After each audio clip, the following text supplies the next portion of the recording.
Hello and welcome to the Tarkis Zone. Thank you for joining me. Today we're going to be talking about the game Ars Notoria, and I'm hoping I'm saying that correctly. It could go another way on that, but that's my English kind of puts it together like that. Ars Notoria is what I'm saying, and I'm hoping again I'm getting that right. But with that said, regardless of how you pronounce the name, the game looks amazing. The game really looks like it's got some amazing graphics, and the premise of the game seems to fit.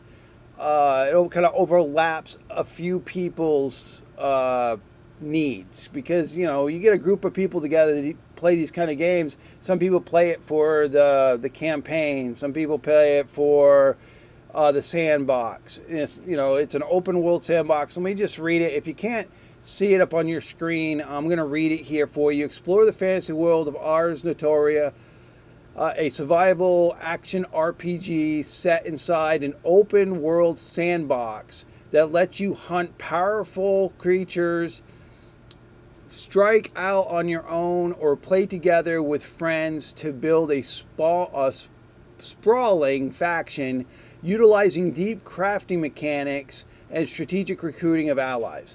So what I understand, and I've gone to the Discord and asked a couple questions, and I went to the discussions page, which will go there next after we look at this the storefront page.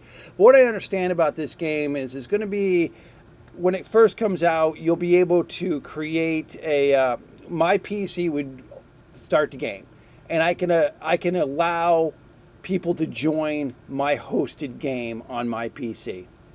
And that's fine. If you've got less than 5 people doing that, then that shouldn't be too much of an issue. But when you start loading more people and that PC is working the game plus working the hosting, it can cause all sorts of problems with those people that are connecting, whereas they get in the game, they can't move around, or the game just doesn't work correctly.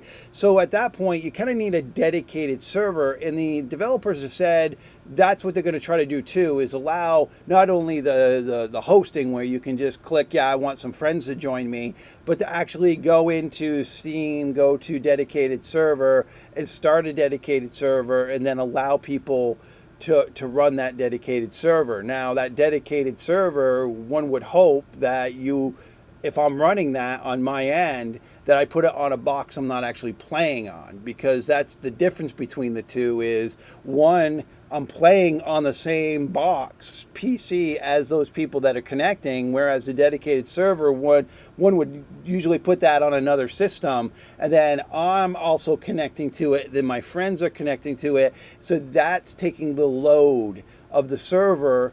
Whereas, you're not double dipping on the performance, because if you're hosting it on your own box with people, it's just double dipping because it's running the process and those people on. And it comes down to bandwidth too.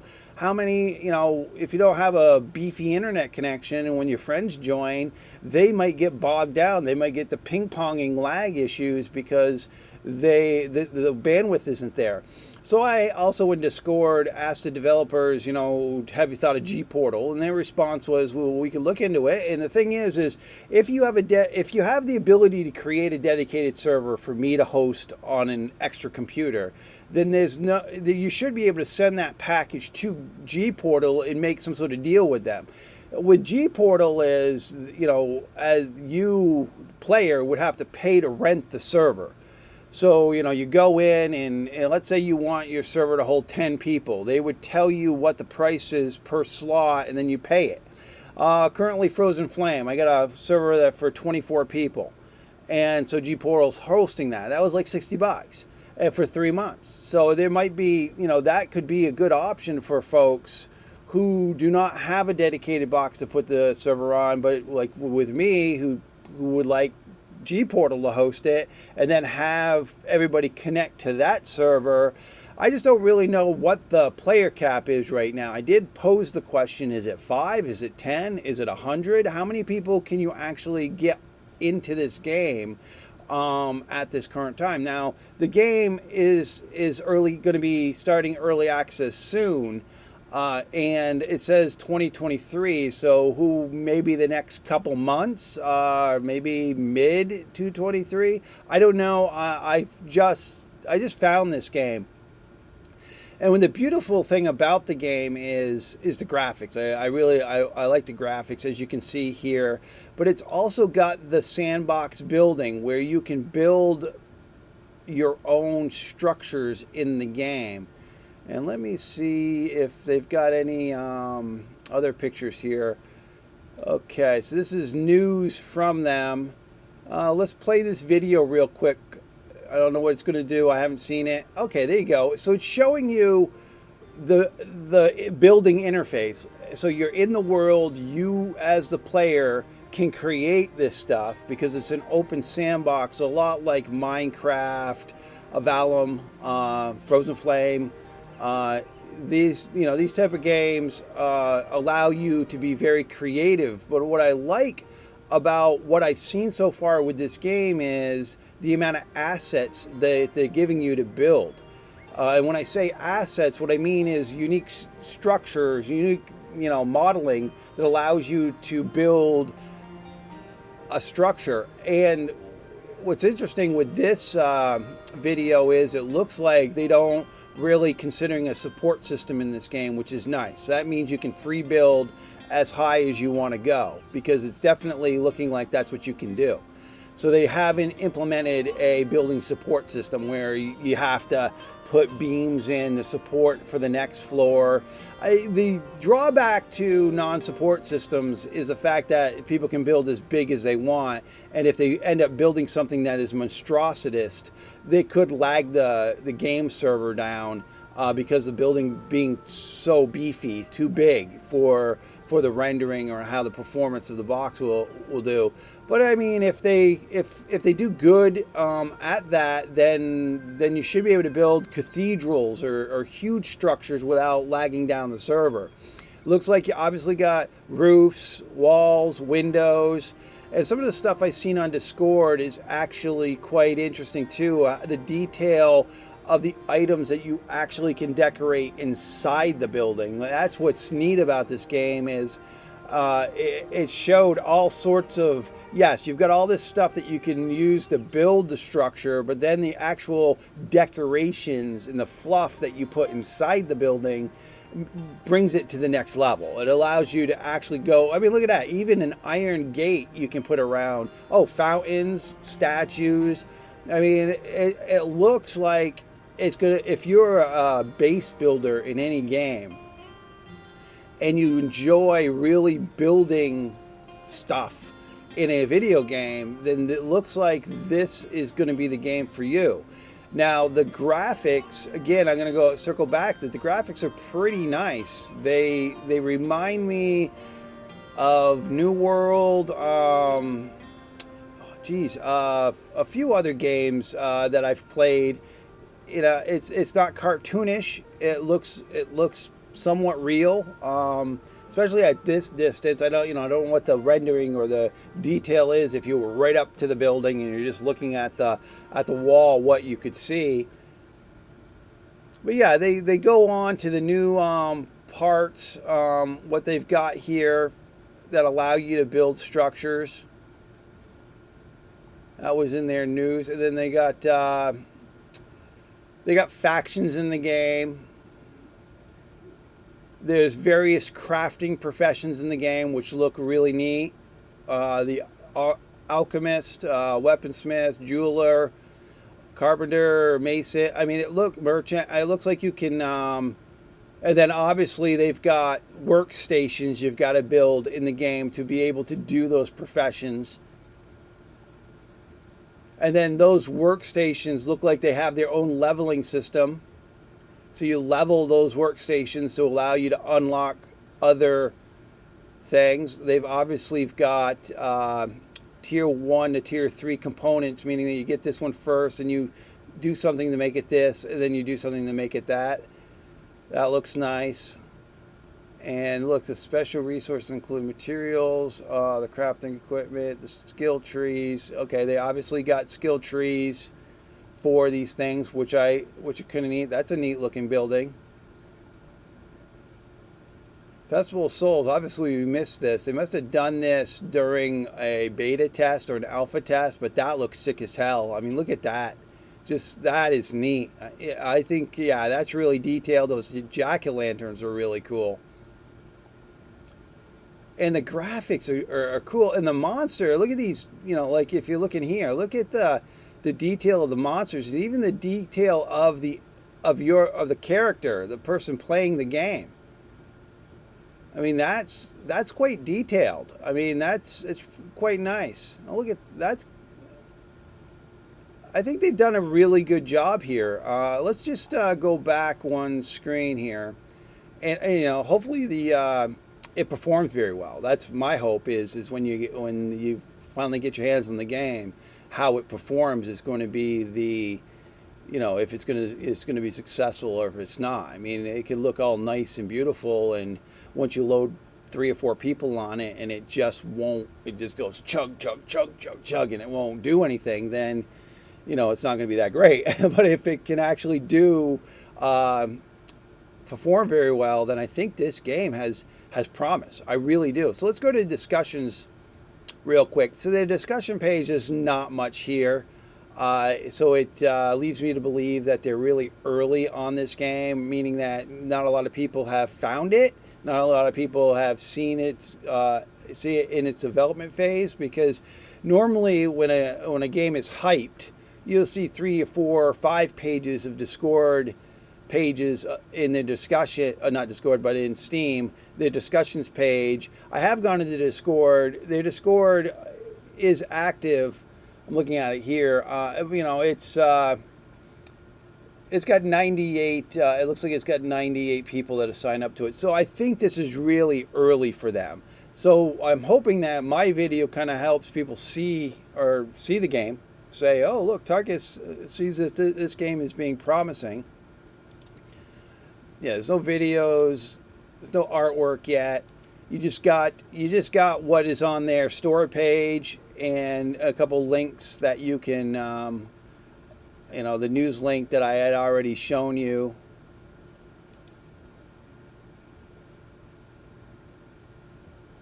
Yeah, I mean, that looks sick as hell. I mean, look at that. I mean, and their monsters seem like they're animated right, and it looks like, I mean, if the game runs as smooth as that little video there, then it's going to be nice. And obviously they are, you know, they've got different kinds of monsters in, you know, so it's just not a vanilla cut out monster run around and kill the same monsters over again. It looks like they've actually got really unique monsters in the game. So you're not just they're just not reskinning or recycling the same monster over and over again with the same AI script. I mean, that gets dull very easily in a game. It really does, is when you're just killing oh, there's the spider but it's purple, there's the spider but it's green, there's a spider and it's brown, and it's like it's the same spider, it's just they've given each occurrence of it a different set of hit points and damage dealer, but the AI being the same. So I call that vanilla or lazy monster making. I stopped at this video so that you can see what the interface looks like. It's obviously a spin wheel that comes up, and then you choose what you want to build within that wheel. It looks like it's going to be a nice game. Here's another video on it. That it's basically, I imagine you hit a key on your keyboard that brings that wheel up, and then you just use the mouse to select what it is you want to build. And I imagine you have to go out and get the ingredients to actually build it. I don't think it's a free build. My assuming is you'll have to go cut some trees down and probably refine those trees, those logs into planks, or some sort of mechanism within the game. I don't know if the server setting would allow free build. I know in a few games that I've played, that's the case, where you could just click a button and it's free build. So anyone that gets in the world could just build whatever they want, unlimited. So you can build towns and cities without being stifled by the mechanics of the game, being where you'd have to go get all that material. If you're in free build, you don't need to do that. I wouldn't play free build. I don't like that. I feel that if you want to build something in these type of worlds, then you should have to go and grind the materials to do it. So this video here that I'm looking at, this is the one I wanted to mention. This is the one that allows you to really decorate, or they show you how you could decorate your home. And I imagine these items are, again, you'd probably have to get the base materials to make them. And I imagine in this video they have probably used free build to show you how this is working. Well, you can see how detailed the inner structures can be. And okay, here it is right here. You know, this person's chopping a tree down. So that, you know, obviously there's a harvesting component to this game that you'll need to do. And if you're working as a team, if you have a group of 4 or 5 friends working as a team, then it goes a little smoother, it goes a little faster. So each person has their own role to play. Now I know they on the Discord, someone asked about, will it be PvP? And at this point, no. I don't think they. I'm just going to scroll over here and see if I can find that real quick. My guess was it maybe in the future is what they, so it's not being delivered as a PvP game, but it's a survival RPG type of game where it's got a robust campaign. There's factions within the world, and you have to make allies in the world. And then those allies, from my understanding, can do things for you once you allied them. So those are NPCs in the game.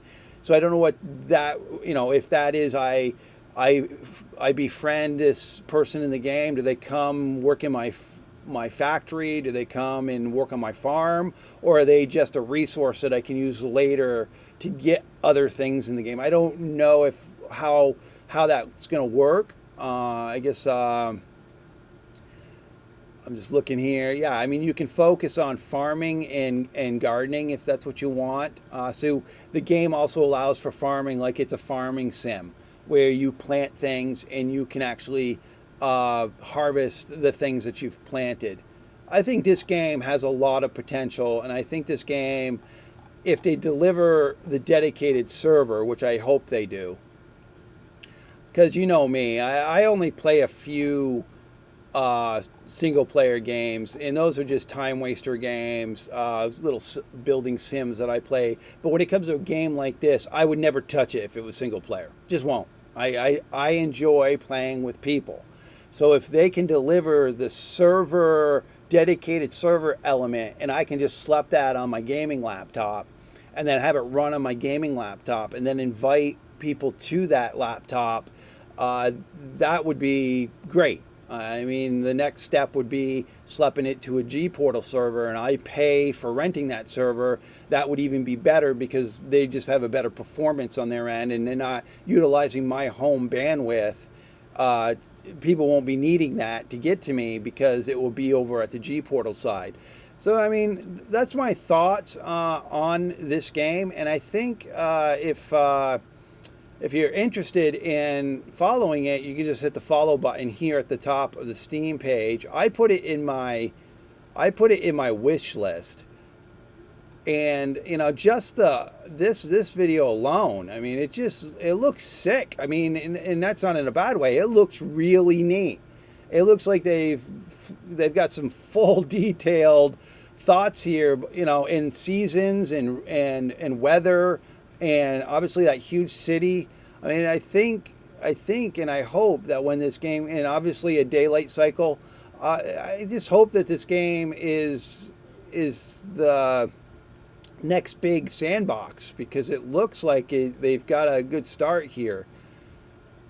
You know, there's some people that don't like playing sandbox games where you build things. They just want to kind of do questing and have the world kind of stay the way it is. I like worlds where you can walk around and see what buildings people have created, what their imagination can create, and it also gives a sense of community too, when you can walk up to someone's house and see how they've decorated it. All right, well, I hope you've enjoyed this video. Thank you for joining me. This has been the Tarkis Zone.